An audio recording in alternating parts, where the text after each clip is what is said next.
Imagine a world where criminals operate with near impunity. A place where credit card information can be bought for as little as €1, but where some put the total cost of the crimes annually at $1 trillion.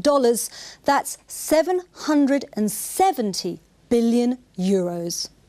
Welcome to On the Front Line, where we're looking at the battle against organised crime in the cyber world. And as Paul Hackett reports, the authorities are upping their fight against the dark side of the net. Winning is by no means a foregone conclusion. More malware and computer nasties than ever before. That's the prediction from cybersecurity experts for 2013. As our dependence on the internet grows, the opportunity for fraudsters and other criminals to take advantage is also increasing dramatically. We're seeing about 260,000 individual new pieces of malicious code every single day, which is a pretty terrifying volume when you consider that only 3 years ago that figure was around the 50,000 mark. On that basis, you're much more likely to run into malicious code and hackers today on the internet. Hamburg's probably not the first place you'd associate with hackers, but thousands of computer geeks have gathered here to talk shop and all things good, bad and ugly about the internet. The Chaos Computer Club has in the past famously cracked government IT systems to identify flaws.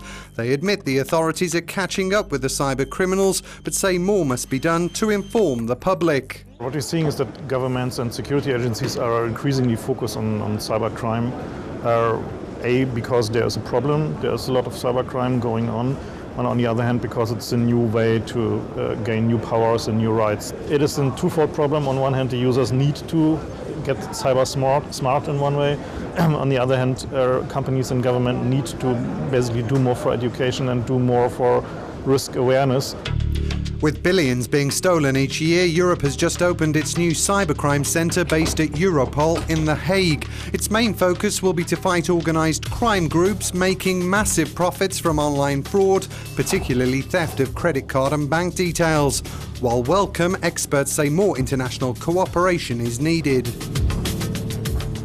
It's actually great to see the European Cybercrime Centre being opened, recognising that cybercrime is more of a borderless issue.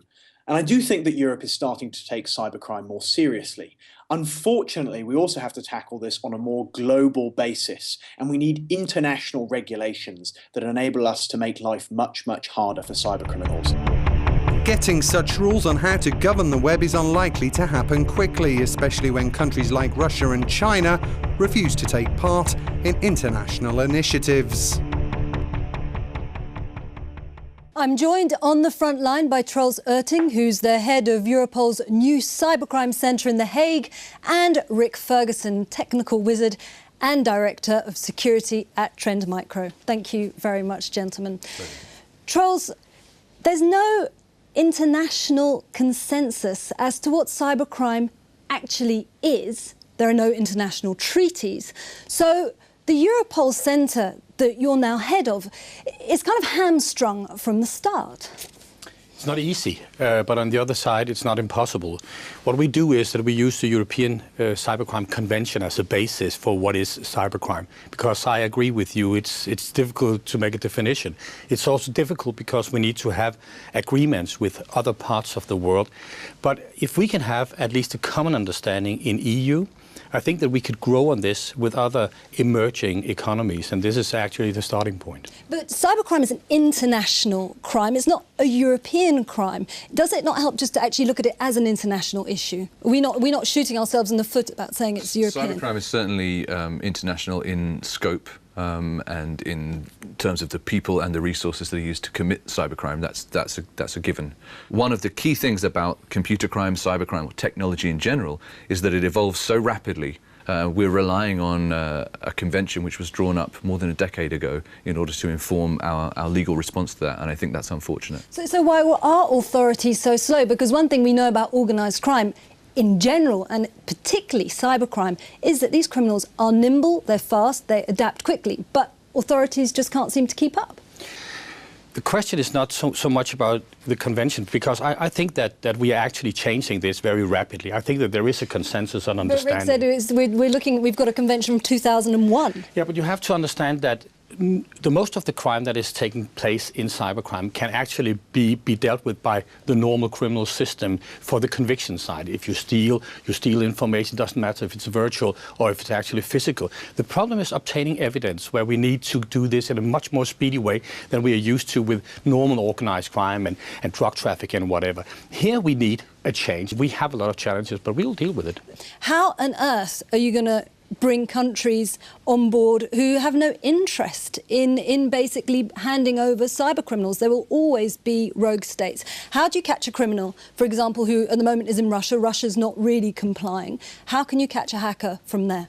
I think the challenge is perhaps even bigger than that. That one of the biggest problems when it comes to successful prosecution of cybercrime is attribution. It's very difficult to know where your actual physical criminal body is sitting. What criminals routinely do is to route traffic through several different jurisdictions before it exits out onto the public internet. They may use other people's compromised systems as proxies, so criminal traffic could be being proxied through your PC in order to attack somebody else. Does that make you the criminal? Does that mean we can attribute the crime to you? And unless you can have access to and to a certain extent control of every step along that chain of machines that were used in the perpetration of a crime, you're going to be seriously lacking evidence. And it's the technical difficulties behind gaining access to that evidence is one thing, but also the lack of ability, and I don't mean to sound offensive, but the lack of ability within law enforcement, the lack of familiarity with the tools and techniques that are used, is a serious hamstringing to those kinds of investigations. So what's the profile of the agents working at the Cybercrime Centre in The Hague? They are experts. They are educated in the police, outside the police. They have the best education. But is it traditional law enforcement, or...? It's both and. We both have the law enforcement ones, and now we're recruiting from a non-law enforcement background, because we realize we also need that kind of expert. But if I was a criminal, I just wouldn't act within a country that's complying with the legal process. I'd go to a different country. You know, we see that a lot. Traditionally, criminals within Russia and the former Commonwealth of Independent States, there was a kind of unspoken agreement that they wouldn't commit, for example, credit card fraud, stealing financial details within their own geographic location, because that laid them open to prosecution far more easily. So most of those Russian and Eastern European criminals were targeting countries other than their own for exactly that reason, because it protected them to a large degree from prosecution. Okay.